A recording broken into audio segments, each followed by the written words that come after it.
रामायण की शुरुआत कहाँ से होती है। नमस्कार दोस्तों, आज हम बात करने वाले हैं दुनिया के सबसे महान ग्रंथों में से एक रामायण की। लेकिन क्या आपने कभी सोचा है कि रामायण की असली शुरुआत कहाँ से होती है? क्या यह भगवान राम के जन्म से शुरू होती है या इसके पीछे कोई और गहरा रहस्य छुपा हुआ है? आज की इस वीडियो में हम आपको रामायण की शुरुआत की पूरी कहानी बताएंगे, जो शायद आपने पहले कभी नहीं सुनी होगी। रामायण की रचना कैसे हुई? दोस्तों, रामायण की शुरुआत होती है महान ऋषि महर्षि वाल्मीकि से। कहते हैं कि वाल्मीकि जी पहले एक डाकू थे जिनका नाम था रत्नाकर।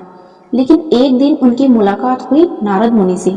देवर्षि नारद मुनि ने उन्हें सत्य और धर्म का रास्ता दिखाया और फिर रत्नाकर ने कठोर तपस्या की, जिसके बाद वे बन गए महर्षि वाल्मीकि। यही वो क्षण था जहां से रामायण की असली शुरुआत होती है।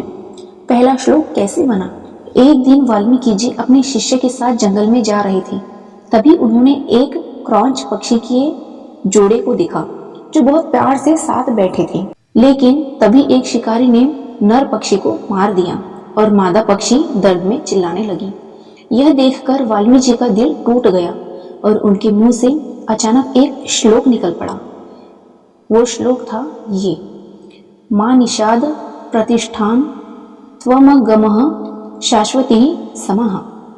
यही दुनिया का पहला श्लोक माना जाता है और यहीं से रामायण की रचना की शुरुआत हुई। अब देखते हैं कि रामायण की असली कहानी कहाँ से शुरू होती है।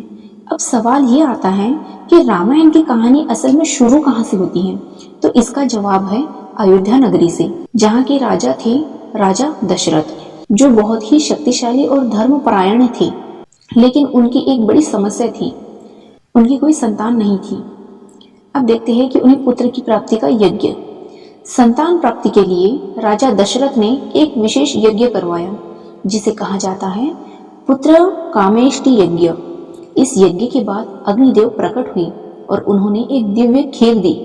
राजा दशरथ ने वह खीर अपनी 3 रानियों में बांट दिया, कौशल्या, कैकेयी और सुमित्रा। कुछ समय बाद अयोध्या में जन्म हुआ मर्यादा पुरुषोत्तम भगवान राम का। उनके साथ जन्म हुए भरत, लक्ष्मण और शत्रुघ्न। यह क्षण था जब रामायण की मुख्य कहानी वास्तव में शुरू होती है। अब देखते हैं राम जी का बचपन। राम का बचपन और शिक्षा।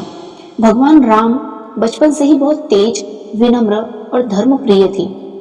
उन्होंने गुरु विश्वामित्र से शिक्षा की प्राप्ति की।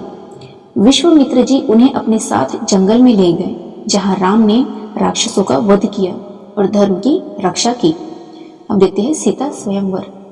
रामायण की कहानी में अगला बड़ा मोड़ आता है जब राम जी जाते हैं मिथिला। वहां राजा जनक ने अपनी पुत्री माता सीता के लिए स्वयंवर रखा था।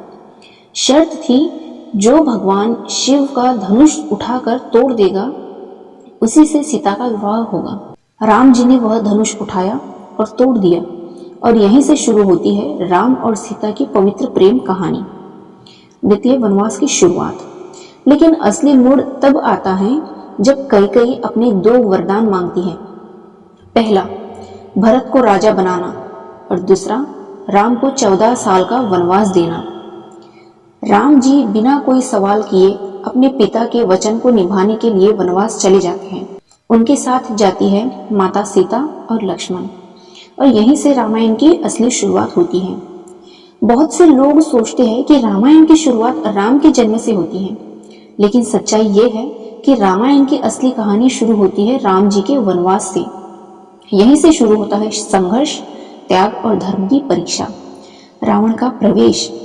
वनवास के दौरान ही कहानी में प्रवेश होता है लंका के राजा रावण का, जो सीता माता का हरण करता है, और यहीं से शुरू होती है अच्छाई और बुराई की सबसे बड़ी लड़ाई। रामायण सिर्फ एक कहानी नहीं है, यह सिखाती है सच्चाई की जीत होती है, धर्म हमेशा अधर्म पर भारी पड़ता है और त्याग ही सबसे बड़ा बल है। तो दोस्तों, रामायण की शुरुआत सिर्फ एक घटना से नहीं होती, ये शुरू होती है वाल्मीकि जी की तपस्या से, नारद मुनि की प्रेरणा से और अंततः भगवान राम जी के जीवन से। लेकिन इसकी असली यात्रा शुरू होती है राम जी के वनवास से, अगर आपको ये जानकारी पसंद आई हो तो वीडियो को लाइक ज़रूर करें और हाँ, चैनल को सब्सक्राइब ज़रूर करें और कमेंट में बताइए आप अगली वीडियो किस विषय पर देखना चाहते हैं। धन्यवाद।